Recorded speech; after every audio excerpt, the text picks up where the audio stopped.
callers into Vikings Vent Line. And now he's one of the biggest Vikings YouTube superstars on earth. His Vikings pain is now your game. This is Realistic Randy Rants with Randy and Declan on Purple Daily and Score North.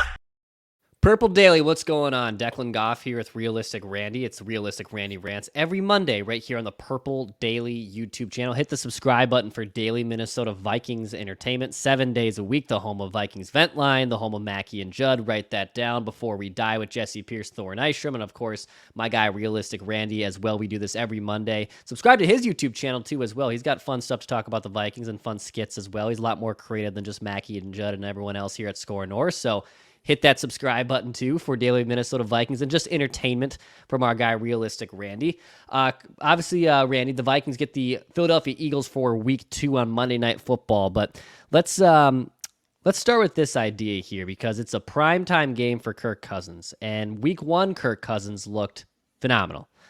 He looked exactly what everyone's kind of wanted him to always be.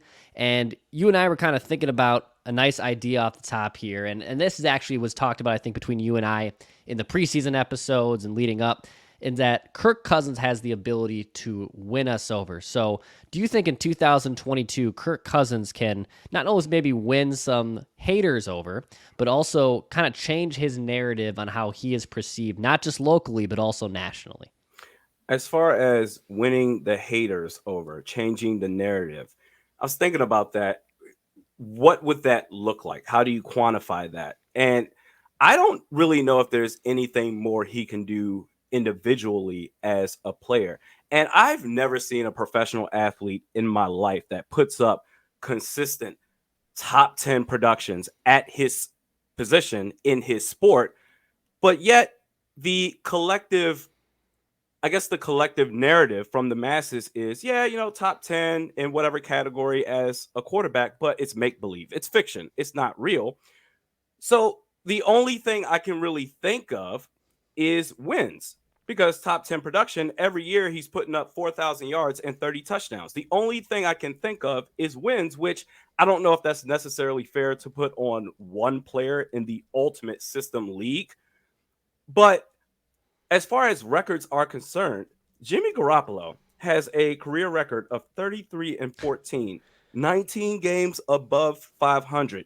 Jimmy Garoppolo is also the group participant that didn't do anything but gets equal credit for what the rest of the group did. And Warren Moon, for example, Hall of Fame player, 1 game above 500. So if we're looking at wins, I don't think that's fair. But if we are looking at wins, the Vikings collectively as a team will be successful this year with Kirk Cousins at quarterback. He's got the best receivers he's ever had in his career, the best running back he's ever had in his career. And you can say, well, he's had that for the last couple of years. The difference is coaching. Whereas Kevin O'Connell, the jury's still out, but Kevin O'Connell, along with Wes Phillips, I believe combined, they are going to put him in position to succeed. That is the power of coaching. We've seen examples of this before. Doug Peterson and Nick Foles, Matthew Stafford with Sean McVay.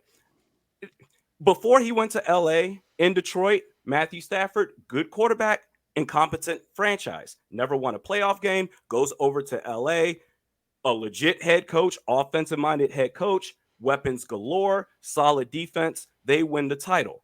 Everything that I think is still being said about Kirk Cousins now is exactly what was said about Matthew Stafford before last year.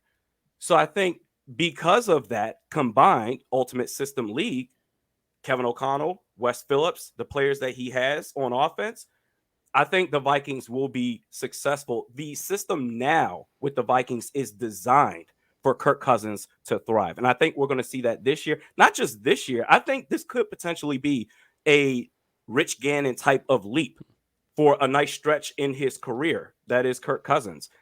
The offense, think about this. A great offense compared to a great defense.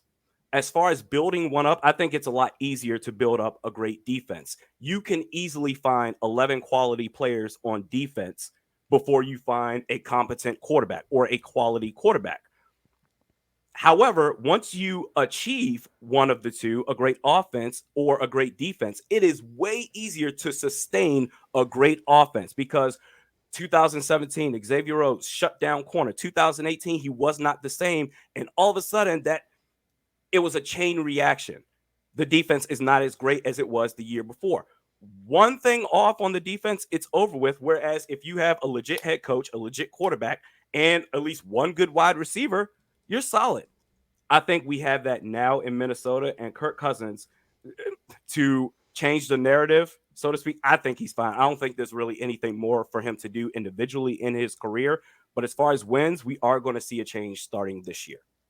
Yeah, he's a really interesting cat in regard of that he can put up all the numbers in the world, but there's a negative perception around him. It's certainly not the same thing because this guy won an MVP in his respective league, and it's just different sports. And I don't like to compare complete apples to oranges, but like Russell Westbrook in the NBA, right, has turned into this complete kind of joke, right? Like kind of a laughing stock after a guy who was an MVP and guy who's just chasing statistics. And you can't win with Russell Westbrook, right? You can't win with them. Now, I think Kirk Cousins' ascension into his mid to late 30s is greater than Russell Westbrook's into his mid to late 30s. But there is something to be said about if you remove the name, you remove the team, and you just look at, hey, a 10-year history of box score statistics, and you look at those two guys in their respective sports and say, man, these are like some of the best numbers I've ever seen, and maybe not Michael Jordan level, but borderline Hall of Fame level play. And Kirk Cousins kind of is in that same vein as him a little bit. But, to your point of lifting him up and empowering him, I think that's just kind of where the NFL is going in 2022. We might talk a little bit more about week 2 observations, but Mike McDaniel came to the Miami Dolphins as a guy who, kind of was like this nerdy weirdo. I'm rooting for him because as the nerdy weirdo, I'm like, oh my God, this is great, successful. But he's like turned the perception over of Tua Tagovailoa, right? Like Tua over these first 2 games looks unbelievable and played the game of his life in week 2 in a big win over the Baltimore Ravens. Kirk Cousins finally gets the infrastructure around him. Granted, he's 34, Tua's 24. That it's a little different where Miami might have a franchise QB for 10 years, who knows, where Kirk Cousins now is empowered by his head coach in the right circumstances with all the right weapons around him that, hey, all those things that maybe we had questions about his leadership or questions about his play in big games, that can now change because he has someone like Kevin O'Connell behind him, and the team and the organization is now propping him up, and he's insulated with the right people around him who embrace Kirk's strengths and embraces his weaknesses and make him be Kirk. I think even Kirk in this last week going in, and I know you're the same kind of age as I am, Randy, that when he was talking about the Nickelodeon cartoons of all that stuff, right? Like, he's comfortable. When was the last time he went up to the podium in the last 4 or 5 years and felt freely on a Thursday game of game week to go up there and spend 90 seconds talking about Ren and Stimpy and Double Dare and all these Nickelodeon shows, right? Like, when has he ever felt that comfortable? And Kevin O'Connell has empowered that. Like that's where we might still have questions about how he plays down the stretch, and damn right we should not just be writing him off into the next tier just after one successful game. But the empowerment that they have surrounded him, I think, is pretty damn impressive, and it's worth believing in for right now. It's a big deal. First off, would Zimmer allow Nickelodeon to show up and throw slime on him? Absolutely not. But in terms of the structure that you were talking about, Washington, when Kirk was there, was a dump. Look at it now. I mean, they still haven't gotten it right. Minnesota, before this regime, they were fraudulent. Let's just call it what it is. And when that toxicity is gone away from you to where you now have that support from upper management, oh my God, you'll be way more relaxed than you ever were. And I think because he's playing without that chip on his shoulder, if anything, if he does have a chip on his shoulder still, it's going to be because maybe of what the media says or what opposing players say. But it's a heck of a lot easier to not play with a chip on your shoulder when it's coming from within the locker room, within the organization. He doesn't have to deal with that anymore. And I think, we've seen Don't forget, the Nick Foles and Doug Peterson connection, that wasn't a fluke. Yes, they won the Super Bowl in 2017. That following year, they went to the playoffs, won a playoff game on the road at Soldier Field. Nick Foles, when Chip Kelly was head coach, he was all right. he bounces around the league. I think he went to the Rams, then to the Chiefs, and then back to the Eagles again. And I said this in real time while everyone was going gaga over Carson Wentz, saying, well, he was our first round pick. What was he, second or third overall, whatever he was? Second, yeah. Oh, we got to invest in him. And I just said this straight up, and I got laughed at. A friend of my wife's got married in Philadelphia, and I was talking up a storm at the open bar, and I would keep Nick Foles over Carson Wentz. Are you crazy? We spent the first round pick. He's the future and blah, blah. And you know what? Nick Foles in any other system doesn't work. Obviously, he's not a starting caliber quarterback right now, but Nick Foles and Doug Peterson, that worked. I was afraid of that versus Doug Peterson and Carson Wentz. I think we're going to have that with Kevin O'Connell / Wes Phillips and Kirk Cousins. It's going to be something special, man. Yeah, you also bring up the Wes Phillips part. Obviously, hey, it's Kevin O'Connell's team, and he's kind of built out his own organization here, rightfully so, bringing over Wes Phillips, trusting the defense, and Ed Donatel, while also still kind of owning up to the things that, hey, I as Kevin O'Connell, I want to be better at on defense on these situations, even after just one game and a trouncing of the Green Bay Packers in Week 1. He recognizes that he's going to deflect the praise and still take on some criticism here and there.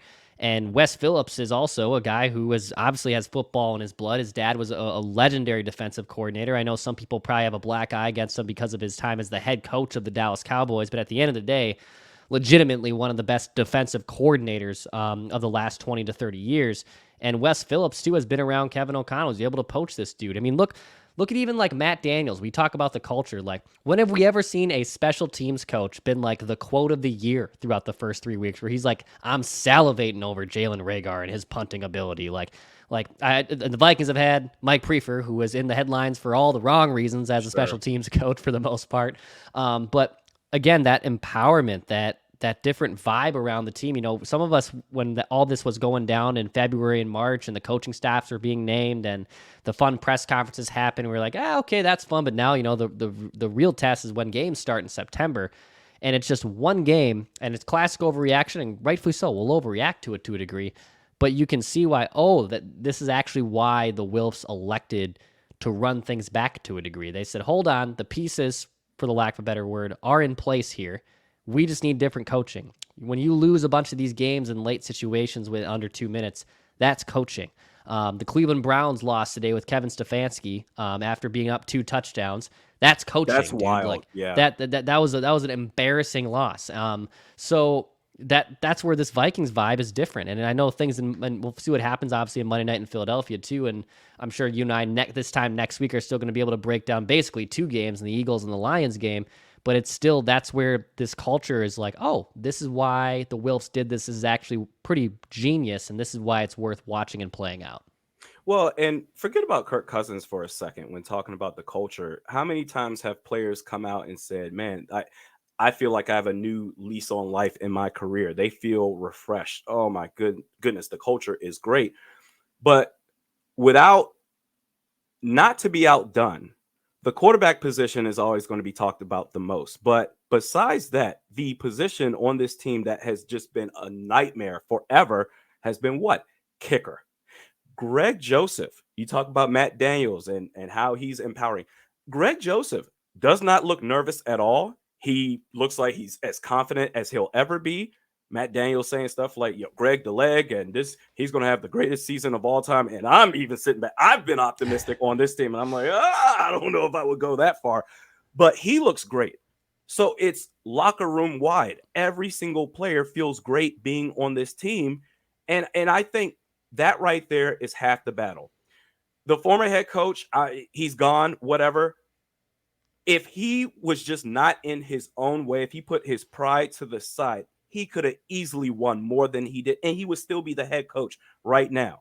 There was, going back to 2018, that article I saw where, goodness, they won a game by about 2 or 3 possessions when John DeFilippo was the OC, and the former head coach threw a fit. Oh, you're passing the ball all this amount. We just won by 20 points. Yep. What is the problem? Stuff like that is it's really going to irk players, if not immediately, eventually. We don't have to worry about that anymore. Our quarterback is going to be great this season. Our kicker is going to be great. What's there to bitch and moan about? The Vikings, they're going to show everybody what's up this year. Randy, I know you watched some week 2 games this week, and I know you, with you being in California, and you're a Sunday Ticket subscriber, and obviously with the Sunday Ticket disaster that was week 2, with the servers being down and things being stuck. One of the things that I came away with watching a lot of football today, afternoon, evening, and whatnot, was, man, no one in the NFC frightens me. Like, hey, I'm thankful the Vikings are not in the AFC. You know, Chiefs and Bills, they look pretty damn good. They're obviously going to be fighting it over as who's going to be the 1 seed. But Tampa Bay, like, the Buccaneers seems like a 2010 Vikings situation. Maybe not as disastrous where your roof falls off and your quarterback dies in the field, but that just seems like it's going to implode, right? The Rams bounce back, and I know things got a little fluky against the Falcons, but still, like, okay, they're good, but maybe they overachieved to a degree in that last season. The NFC East, I mean, outside of the Eagles, mostly a gong show. I just look around the NFC, and even with how well the Vikings played in week 1, I didn't see a team in week 2 play up to the Vikings level that they did in the first week of the season. No, not at all. In fact, I talked about this last week on my channel. As far as the NFC, I think I didn't give the Vikings enough credit before the season started. I said they should be a lock to be a 3 seed. That is, if they are to win the NFC North division. If the Packers were to win it, they'd go in as a wild card. I think the Vikings are better than the Packers, not just off of last week's win, but even, okay, they just beat the Bears. They smacked them around. Okay, fine. But they just don't, outside of their running backs, they don't have anybody to make plays. They got Alan Lazard back. Who knows if David Bakhtiari ever plays again for that team.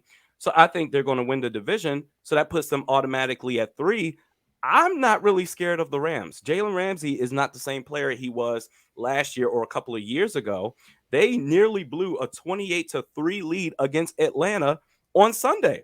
The NFC South, I think, because Tom Brady, no matter what, he always has a knack for starting off kind of sluggish or not as hot. And, oh, man, this is going to be the year where he finally falls apart. But then as the season goes on, he gets better and better. And then the playoffs start, and it's a whole different ball game. So I think because of, and the NFC East is going to be the Eagles, they're going to be the 4 seed. I think the Vikings are looking at a 2 seed, possibly a 1 seed. But even still, with Tom Brady, even as good as he is, the Vikings have a chance against anybody in this conference. So I think they're going to go far. There's really no one in this conference that really scares me, like you said. Yeah, I mean, the Giants are going to be 2-0. The winner of the Monday Night Football game will obviously be 2-0. The Bucs are 2-0, and that's it. You know, there was a lot of 0-1 teams playing each other on Sunday, and the NFC. Look, if it's weak, fine. And if the Vikings want to be the kings, for the lack of a better word, in this conference, awesome. You know that's not our fault. Yeah, you don't have to apologize for those wins if you're a Vikings fan. So basically, the table is set where they can go on top of that mountain and be the best team in the NFC. And of course, they get the 1 seed. And I mean, my God, if the NFC runs through US Bank Stadium, well, I mean, holy crap. You know, let's hold our breath, I guess, a little bit. But damn, I mean, they're one of the best teams at home in the NFL since US Bank opened. So back to kind of, though, Randy, on the Kirk prime time and kind of national perception here. So Kirk Cousins' career on Monday Night Football is 2-9.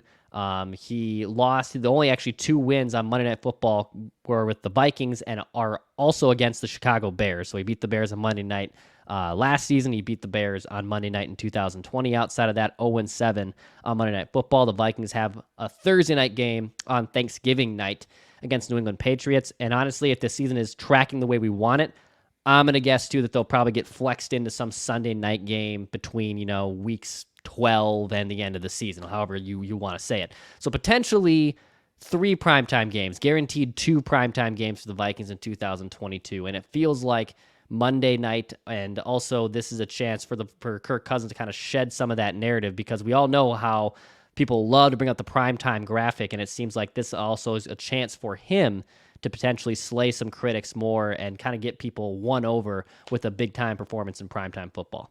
Well, even if I'm not trying to come up with excuses for the dude, but for instance, there was, I think it was 2020 against Seattle at CenturyLink. If Alexander Mattison just shifts right, goes through that hole on 4th down, the Vikings, they win that game. I'm not trying to come up with excuses for Kirk Cousins, but again, and let's look at it from a broader scale. Okay. primetime games and all, going back to 2018 when Kirk Cousins got here. Replace Cousins with literally any other quarterback in the league, not named Tom Brady. You still have the former head coach. You still have the GM that's going 50-50 on the offensive line, not giving a damn. Do you think Matthew Stafford, he comes to Minnesota and they win a championship? I don't think so. I don't think any quarterback would have succeeded, primetime or not. So now that that's over with, I think like you mentioned, he seems more relaxed. He's talking about Nickelodeon and all this other stuff. I don't think primetime games are going to matter. I don't know that it ever mattered, but I will say if you have a boss that you know doesn't like you, who you know would fire you if he had the choice, if he had the power to do it, that's up to the GM. And ultimately, because of the money that you're spending, the owners, you would have to talk to them first. If you are working in that type of environment, now combine that with the big stage, the primetime games, Monday night, Thursday night, Sunday night football, whoa, all that other stuff. I got to succeed in spite of this dude that doesn't know what the hell he's doing. I don't think that's going to be a problem anymore. I think we can legit look at it as team versus team, Vikings versus Eagles, Monday night football. Should the Vikings win? I think they will. Okay, let's talk about why. Not, it's prime time and Kirk Cousins. I think any quarterback in the league, not named Tom Brady, we would have had the same results since 2018. It's a good point. Yeah, I mean, if you want to transplant quarterbacks and transplant the system, just with the way they've lost some of these games, have been heartbreakers. And look, the Vikings have had, they've gotten hosed with Sam Bradford in 2016 against the Dallas Cowboys, the infamous game where Zimmer had to sit out against his eye, and yes, the Alexander Madison game from 3 years ago, where if the dude just shifts one shimmy to the right, he basically gets a first down. Game's over. The Vikings get a rare win at CenturyLink. Yeah, it hasn't always fallen on Kirk's fault, but a little hypothetical game, I guess, for you, Randy. So the Vikings bye week is week 7, I believe, technically. Yeah, they get 6 games before the bye week happens. So they have Philadelphia, they have New Orleans, obviously in London. They have a couple more home games. They got to close it out, I believe, in Miami as well. They're home against the Bears. Do you feel that it would probably have to be like a 6-0 run for the national media to really be like, oh, the Vikings are 6-0 heading into their bye week. We're getting into now, late October, early November, when things kind of really start to set a little bit in the NFL. I guess my bigger question to you, my long-winded way of asking is, when do you think the Vikings, if they continue these winning ways, will really get the garner and the respect from the national media as being legitimate contenders for a Super Bowl in 2022? I feel like we're kind of starting to see it already, just off of last week alone. However, if there is a record to where it's overwhelmingly supported for the Vikings, I would say 4-2. I can't tell you how many times Declan Goff, where I've gone outside my house. Neighbors, they know I'm a Vikings fan. I go to the store. I wear my Vikings hat, whatever. They say, "Oh, you're a Vikings fan, huh?" Yeah. Oh, boy, they look good. And the facial expressions that they show, I think right now we're already seeing it just off of the style points and how they won last week. So if that is going to continue for the rest of this season, as far as an aggressive style of offense, pedal to the metal, throw it to Justin Jefferson. Hey, and we'll talk about the Eagles game too, preview that, but you also have Dalvin Cook. That style of football, I think it's going to start growing really quickly. So I'm going to say 4-2 for the sake of worst case record. If they can beat the Eagles at the Link on Monday night in a fashion that they did the Packers last week, I think you're going to see, and you're seeing guys like Stephen A. Smith and power rankings, and they're in the top 3, top 5 already. If they keep winning the way that they did last week, I think it's going to be a smorgasbord of supporters. Yeah, I think for me it's probably going to be have to be a 5-1 or 6-0 run by the time they go into the bye, and then of course you get into that bye week, and some of that shine gets forgotten about because the games are going on, and you kind of forget about that team playing. But probably if they're one of the best teams in the NFC, i.e. 1 or 2 seed going into that Thanksgiving game, and look, I think the Patriots actually might be a wreck this year, but still, you think? Yeah, I think they're going to be pretty bad. But they had the Thanksgiving National Spotlight game. Again, we can overrate and overvalue these primetime games, but if it's Thanksgiving night, to wrap things up of one of the glorious days of football in the calendar year, if they at home just kick Bill Belichick and the New England Patriots' ass, I think that is also another big sign of, oh, this is legitimate. This has not been a fluke. They aren't just beating up on bad teams. They didn't get off to just a nice hot start. This is a legitimate team. A rookie head coach outschooled Bill Belichick, even with his shaky coordinators and some second guessing from his second-year quarterback. I think that's kind of how I perceive it, that these primetime games are an example for national outlets, national media. Why are you talking about the Vikings more? Why are we always talking about the damn Dallas Cowboys? Well, there's an opportunity here because Cooper Rush is the quarterback for the Dallas Cowboys. So congratulations to Dallas. But if the Vikings can keep winning with Kevin O'Connell and Kirk Cousins, Justin Jefferson, Dalvin Cook, good things are going to happen. This is Realistic Randy Rants. Hit the subscribe button. Daily Minnesota Vikings Entertainment right here on this Purple Daily YouTube channel. Subscribe to Randy's YouTube channel as well at Realistic Randy. Let's get into a brief little preview here. Obviously, we're posting this on a Monday, so things will be dated a little bit. But Randy, I guess, what are you expecting with the Vikings to do in CenturyLink here? I think the Vikings are about 2.5-point underdogs. ESPN's FPI advantage. Yeah. Football Power Index has the Vikings at like a 33% chance to win the game. I guess, what is your overall feeling going into the game against the Eagles? I feel like all the attention, rightfully so, from the Eagles defense will be on Justin Jefferson. But I think this is going to be the game where Dalvin Cook reminds everyone, hey, I'm one of the best running backs in the league. If you tear up the run against them, DeAndre Swift, he sure as hell did it against the Eagles last week. Dalvin Cook, this is going to be the game. If the Vikings are going to win, which I think they will, he's going to set the tone. And then you're going to have to focus on the run, opens things up for a guy like Justin Jefferson. But even still, if you want to double him up, this is the game where Thielen and KJ Osborne, I'm expecting big performances from them. Justin Jefferson, he's unguardable, but you can spread the ball around. I think a low-key, I guess, matchup that I'm really looking forward to see is Danielle Hunter versus Lane Johnson. Lane Johnson, if he played for the Vikings, he would be sponsored by Duluth Trading Company.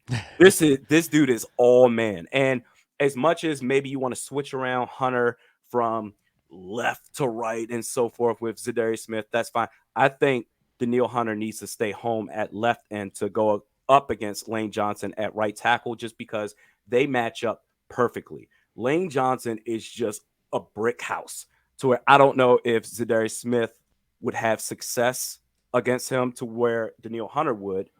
And Jalen Hurts, man, I watched that game against the Lions last week. I knew he was a mobile quarterback and I knew he could take off. But I guess because of this long off season, maybe I just forgot or didn't recognize it in the first place. Hurts is fast. Oh, yeah. He is incredibly quick.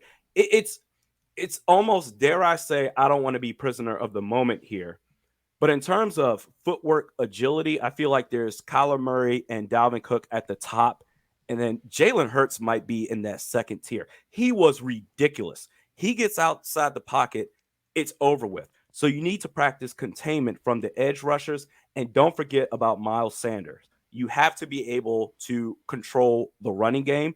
Now, that first half defense against the Packers was really good as far as allowing 33 rushing yards. The rest of the way, the second half, it was a disaster, allowing, I believe, 78 rushing yards in the second half. Which half defense will show up collectively against the run for this game? If it's that first half, the Vikings, they might be able to win. I think I had a final score projection of 28-24. But if they can control the run and practice containment against Jalen Hurts, they can win by 10 points, dare I say. I think the Vikings are going to win. Yeah, I feel like you have to keep Jalen Hurts in the pocket, right? Like the dude's going to bail out some plays. He's going to get some first down conversions on 3rd and 6, 3rd and 4. That's just going to happen. And to be honest, some of them you're just going to have to eat and realize, hey, that dude's fast as hell, and he's elusive, and he's hard to tackle. So it makes sense. I think the Vikings' game plan forward is containing him in the pocket. Can you keep Jalen Hurts in the pocket? Can you make him sweat? Can you make him collapse? Because I like the Vikings' chances if he's not running all over the place and getting out those first downs and bailing out his offensive line or just taking off with his legs. I like the Vikings' chances to win. If the dude's running up for about 80 to 100 yards in the ground while also, only throwing for about a $180, 170, the chances are the Eagles probably won that game. But if you can limit those legs, and I don't know if that's putting a spy on him, I don't know if that's putting your guy Eric Kendricks on, putting Brian Asamoah on, putting Lewis Cine on, for God's sakes. I know he's probably going to play some special teams and make his Vikings debut after missing week 1 with an injury. Can you contain Jalen Hurts?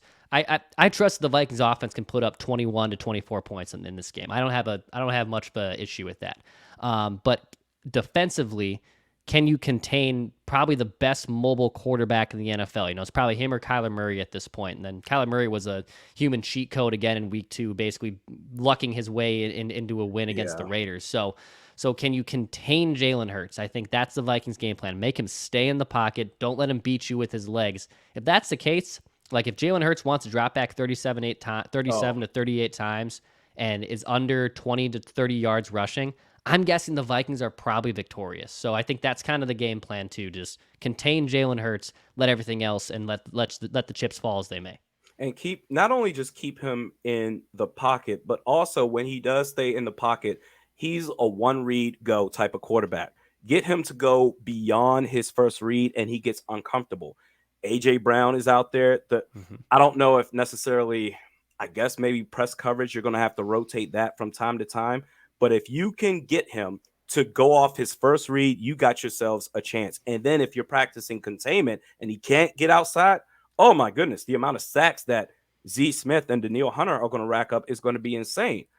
And another thing, I guess, backtracking, going back to the national narrative, man, I tell you what, Lincoln Financial Field is a tough place to play. It is so tough. It doesn't matter what head coach is there.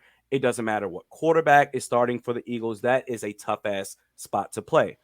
And what I will say, if you're a Vikings fan, and I say this from experience, I have in-laws that are Eagles fans, so I know what Eagles fans are all about. And Eagles fans will say, oh, it's not all of us. They are nuts.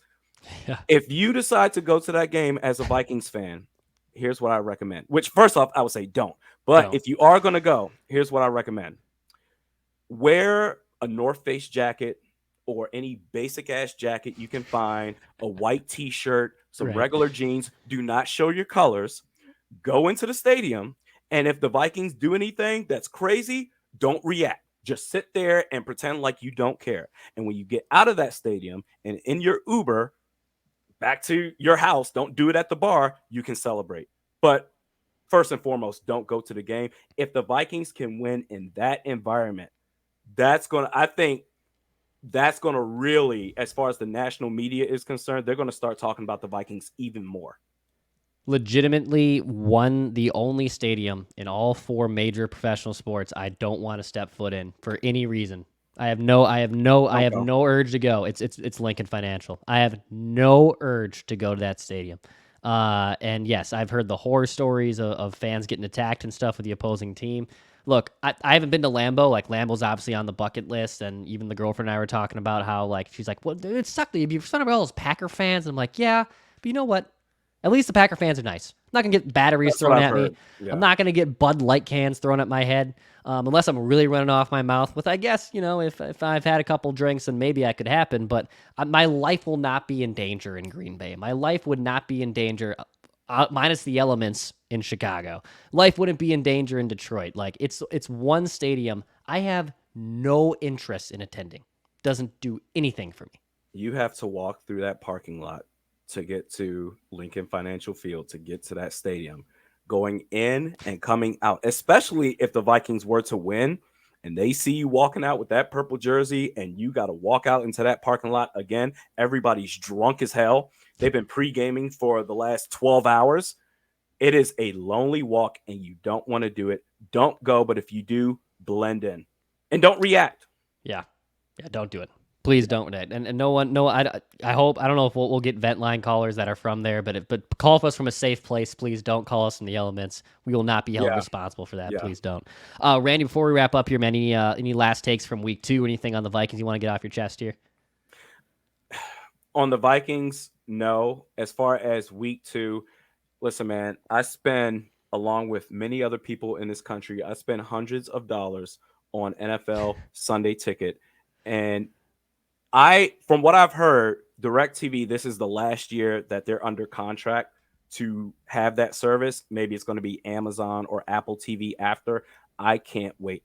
The fact that you work Sunday Ticket, y'all literally work 1 day a week, and not even a full work day compared to everybody else that has to do 8 hours. You work 6 hours in 1 day per week, and you literally have Monday through Saturday to fix whatever the hell is going on.